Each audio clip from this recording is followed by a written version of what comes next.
Khowai Derozio mission স্কুলে নিখোঁজ ছাত্র কাণ্ডে চাঞ্চল্যকর তথ্য ফাঁস, পুলিশের ভূমিকা নিয়ে কাঠগড়ায়। খোয়াই ডিরোজিও মিশন স্কুলের অষ্টম শ্রেণীর ছাত্র স্বপ্ননীল দাসের নিখোঁজ হওয়ার ঘটনা নিয়ে টানা দুদিন ধরে রাজ্য জুড়ে উত্তেজনার পর অবশেষে বেরিয়ে এলো চাঞ্চল্যকর তথ্য, যা আসলে নিখোঁজ নয়, ছিল এক পুলিশ কর্মীর পরিকল্পিত কিডন্যাপের নাটক। তদন্তে উঠে এসেছে খোয়াই পুলিশের প্রত্যক্ষ সহযোগিতাতেই এই নাটক সাজানো হয়েছিল। প্রায় ৪৮ ঘন্টা ধরে মিডিয়া, জনগণ, এমনকি সাধারণ অভিভাবকরাও ভুল তথ্য পেয়ে প্রতারিত হয়েছেন। অথচ খোয়াই পুলিশ প্রশাসন আগেই জানত ছাত্র স্বপ্ননীল আসলে নিখোঁজ নয়, নিকট আত্মীয়ের বাড়িতেই ছিলেন। ঘটনার সূত্রপাত হয় বৃহস্পতিবার। ছাত্রের মা অভিযোগ করেন পরীক্ষা দিতে না দেওয়ার অভিমানে ছেলে স্কুল থেকে উধাও হয়ে গেছে, কিন্তু তদন্তে দেখা যায় ভিন্ন চিত্র। স্কুল কর্তৃপক্ষের দাবি পরিবারের প্রায় ২৭,০০০ টাকা বকেয়া ফি মেটানো হয়নি। বহুবার নোটিশ দেওয়া হলেও টাকা শোধ করা হয়নি। সেই রেস থেকেই বিদ্যালয়ের বিরুদ্ধে ষড়যন্ত্র করেছে ছাত্রের পিতা, যিনি খোদ একজন পুলিশ কনস্টেবল। শুক্রবার রাতে সুভাষ পার্ক পুলিশ ফাঁড়ির ওসি রঞ্জিত সরকার সাংবাদিকদের জানান, পূর্বশত্রুতার জেরে স্কুলকে বদনাম করার জন্য এই নাটক সাজানো হয়েছে। মূল ষড়যন্ত্রকারী স্বপ্ননীলের অভিভাবকরাই। পুলিশ সূত্রে জানা যায়, স্বপ্ননীলকে আত্মগোপনে থাকতে নির্দেশ দিয়েছিল তার পিতামাতা। অবশেষে সিসিটিভি ফুটেজ ও সূত্র ধরে খোয়াইয়ের বাগানবাজার এলাকা থেকে তাকে উদ্ধার করা হয়। এই ঘটনায় নাম জড়িয়েছে মা নন্দিতা ভট্টাচার্য, বাবা শ্রীকান্ত দাস ছাড়াও সহযোগী বিশ্বজিৎ দেব, দীপক দাস সহ আরো কয়েকজনের। পুলিশ জানিয়েছে প্রত্যেকেই সমানভাবে দায়ী। আরো অভিযুক্তকে খোঁজা হচ্ছে, কিন্তু সবচেয়ে বড় প্রশ্ন পুলিশের ভূমিকা নিয়ে। যদি পুলিশ আগেই জানতো ছাত্র নিখোঁজ নয়, তবে কেন দুদিন ধরে পুরো ঘটনাকে নিখোঁজ রহস্য হিসেবে চালানো হলো? জনগণের একাংশ ক্ষোভ প্রকাশ করে বলছে, একজন পুলিশ পিতা নিজের স্বার্থের পরিকল্পিত কাণ্ড ঘটালেও পুলিশ প্রশাসন কেন তার সঙ্গী হলো? এখন রাজ্যের আলোচনার কেন্দ্রবিন্দু, খোয়াই পুলিশ প্রশাসন কি ইচ্ছাকৃতভাবে সত্য গোপন করেছে? পুলিশের সহায়তায় কি একটি বনেদি স্কুলকে কলঙ্কিত করার চেষ্টা হয়েছিল? ঘটনাটি নিঃসন্দেহে পুলিশের বিশ্বাসযোগ্যতার উপর বড় প্রশ্নচিহ্ন ফেলেছে। স্কুলের একটা ছাত্র প্রথম শোনা গেছে মিসিং, পরে শুনলাম যে কিডন্যাপ। আপনারা এটা উদ্ধার করছেন ছাত্রটাকে কিভাবে এবং কোথায় থেকে উদ্ধার করেছেন ছাত্রটাকে? গত 11 তারিখ একটা কমপ্লেন খোয়াই থানাতে জমা পড়ে। একটা ছাত্র স্বপ্নীল দাস, ওনার মা নন্দিতা ভট্টাচার্য দাস, উনি একটা কমপ্লেন করেন যে 11 তারিখ ওনার ছেলে স্কুলে গিয়েছিল পরীক্ষা দেওয়ার জন্য।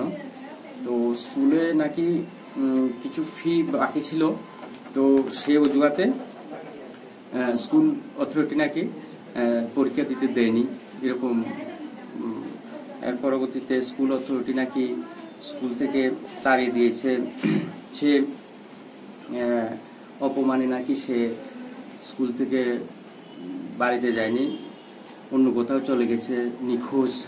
তো সে কমপ্লেনের বেসিসে খোয়াই পিএস একটা মামলা নেয়, যার মামলা নম্বর 40 আন্ডার সেকশন 137(2). তো সেই মামলার তদন্ত ভার আমাকে দেওয়া হয়।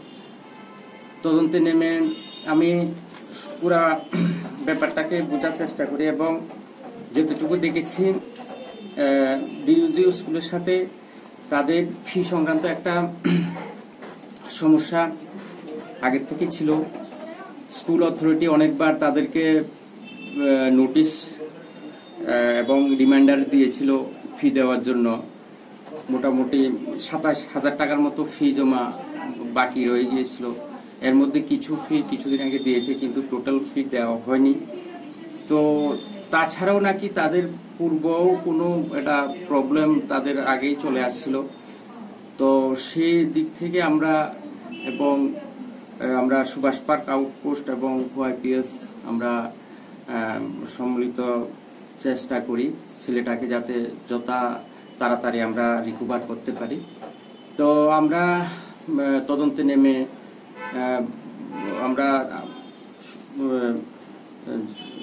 যা যা লোকেশন, আমরা সব লোকেশন তল্লাশি করি এবং যারা যারা আশপাশে সিসিটিভি ফুটেজ সবগুলি আমরা কালেক্ট করে আমরা বিশ্বজিৎ দেব নামে একজনকে আমরা সন্দেহ হয়। তো আমরা ওনাকে জিজ্ঞাসাবাদ করে জানতে পারি যে ছেলেটা আসলে কিডন্যাপ হয়নি।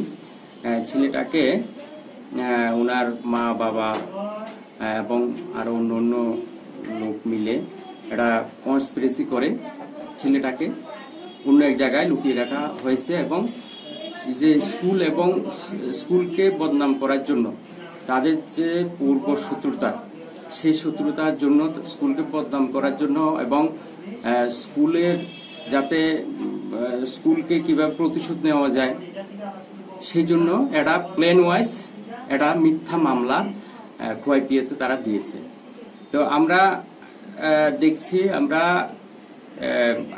কালকে রাত্রে আমরা ছেলেটাকে কল্যাণপুর বাগানবাজার থেকে আমরা রিকভার করেছি। আজকে কোর্টে আমরা হ্যান্ড ওভার করেছি, যাতে অরিজিনাল গার্জিয়ানের কাছে যাতে ছেলেটাকে দেওয়া হয়। আর যারা এই পুলিশকে মিসগাইড করেছে তাদের বিরুদ্ধে আমরা অ্যাকশন নেওয়ার পর্যায়ে আছি। ইনভেস্টিগেশন চলছে। এই ঘটনার সাথে কতজন জড়িত? ছেলের বাবা মা তো আছে, এছাড়া আমরা বিশ্বজিৎ দেব এবং দীপক দাস নামও দুজনকে পেয়েছি। এছাড়াও আছে, তদন্ত চলছে। যদি আরো অন্য লোক থাকে সবাইকে ইনভলভ করবো এই কেসে। রিপোর্ট সংবাদ প্রতীক্ষা।